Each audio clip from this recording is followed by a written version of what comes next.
Most people think the Civil War was fought with guns. It was. But before the first shot was fired at Fort Sumter, another war had already begun. A war fought with cotton, credit, and currency. A war where the real weapons were bales of fiber, London banking houses, and the financial desperation of two economies that could not both survive. The North needed to strangle the South financially. The South believed cotton was so powerful it could buy European recognition, foreign loans, and ultimately its own independence. What neither side fully understood was that the real battlefield was not Virginia or Georgia. It was the bond markets of London, the textile mills of Manchester, and the trading floors of New York. This is the story of the financial war behind the Civil War, the one that decided everything before most soldiers ever loaded their rifles. By 1860, cotton represented nearly 60% of all American exports, not Southern exports, all American exports.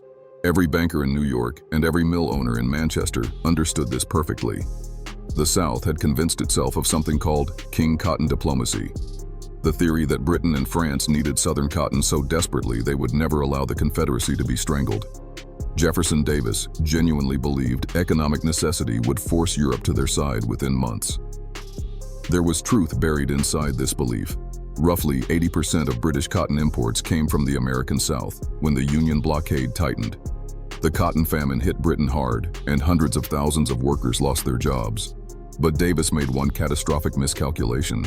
He assumed economic suffering would translate into political action. It did not. The British working class, the very people most damaged, were overwhelmingly anti-slavery and refused to support intervention on behalf of a slave empire, regardless of the economic cost. The Confederacy made a catastrophic financial mistake in the earliest months of the war. Believing cotton scarcity would force British intervention quickly, Confederate leaders withheld cotton from export to increase pressure on Europe. They called it the Cotton Embargo. In practice, it destroyed the one opportunity the South had to build genuine financial reserves before the Union blockade became fully effective. In early 1861, before the blockade had real teeth, the South could have exported massive quantities of cotton, converted it into gold and credit in London, and built a war chest capable of funding years of conflict. Instead, they held the cotton back as a diplomatic weapon. The weapon never fired. By the time Confederate leaders realized the mistake and tried to export, the blockade had closed most of the ports. The financial consequences were immediate and devastating. The Confederate government had almost no gold reserves, no established credit in European markets, and no functioning central bank. To fund the war, it did what desperate governments throughout history have always done. It printed money. Confederate dollars flooded the Southern economy with nothing backing them except the promise of a government fighting for its survival. By 1863, inflation was running at over 300% annually. By 1865, a Confederate dollar that bought $1 of goods in 1861 bought less than 2 cents. The financial collapse preceded the military collapse and in many ways caused it. Soldiers could not be paid in worthless currency. Supplies could not be purchased at prices no government could afford. The army starved not just because of Union strategy, but because the financial system had already died. Meanwhile, the North was winning its own financial war through institutional innovation. When the war began, the Union was also in trouble. The federal government had almost no tax infrastructure. The banking system was fragmented across thousands of state-chartered institutions with no coordination. Treasury Secretary Salmon Chase faced financing a war that would cost trillions in modern terms with tools that barely existed. What Chase and Lincoln built in response became the foundation of the modern American financial system. They created the first federal income tax in American history. They built a national banking system that standardized currency for the first time. They issued greenbacks, paper currency backed by the federal government rather than gold. They sold war bonds directly to ordinary citizens, creating the first mass retail financial market in American history. The bond sales were particularly significant because they tied the financial fate of hundreds of thousands of ordinary Northern citizens directly to Union victory. When you own a government bond, you need the government to win. Lincoln created a massive financial constituency with a direct personal interest in defeating the Confederacy. This was deliberate strategy, not accident, designed to ensure money kept flowing regardless of battlefield setbacks. The contrast between the two financial systems could not have been starker. One side was printing worthless paper and watching its economy collapse inward. The other was building lasting financial institutions, broadening its tax base, and creating a bond market that gave ordinary citizens a personal stake in national survival. The outcome of the financial war was becoming clear long before the military outcome was decided. The most consequential financial battles of the Civil War were not fought in America. They were fought in London merchant banks, in the corridors of the House of Commons, and on trading floors where Confederate bonds lived and died. The South's last real hope was foreign credit, borrowing money in European capital markets against the future value of cotton. If the Confederacy could access London's capital, it could buy weapons, pay soldiers, and sustain the war long enough to force a negotiated peace. Confederate agents arrived in Europe with ambitious plans.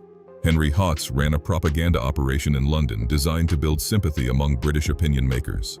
Émile Erlanger, a French banker with Confederate connections, arranged the Erlanger Loan, a £15 million bond issue backed by cotton, launched in London and Paris in early 1863. The bonds were initially oversubscribed. European investors rushed in. For a brief moment, Confederate financial strategy appeared to be working, but the Union had its own weapon in Europe. Charles Francis Adams, serving as American minister to Britain, conducted one of the most effective financial and diplomatic campaigns in American history. He lobbied British politicians constantly.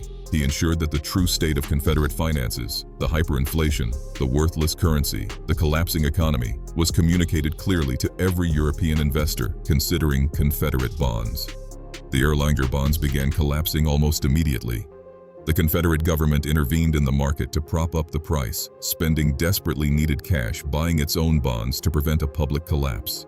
This temporarily stabilized the price, but consumed resources the Confederacy could not afford. Within months, the bonds were trading at massive discounts. European investors were sitting on serious losses. The Confederacy had raised far less than hoped and permanently destroyed its ability to raise future capital in Europe.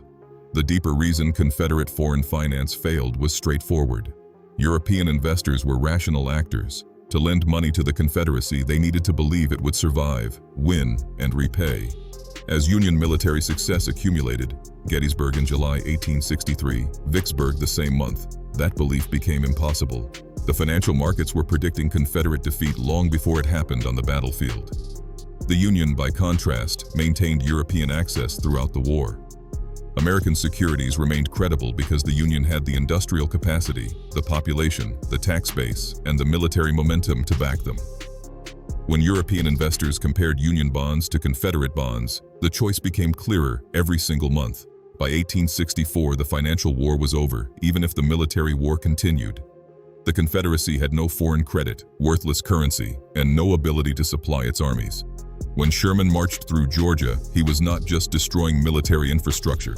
He was destroying the last remnants of the Southern economic system keeping the Confederate war effort alive.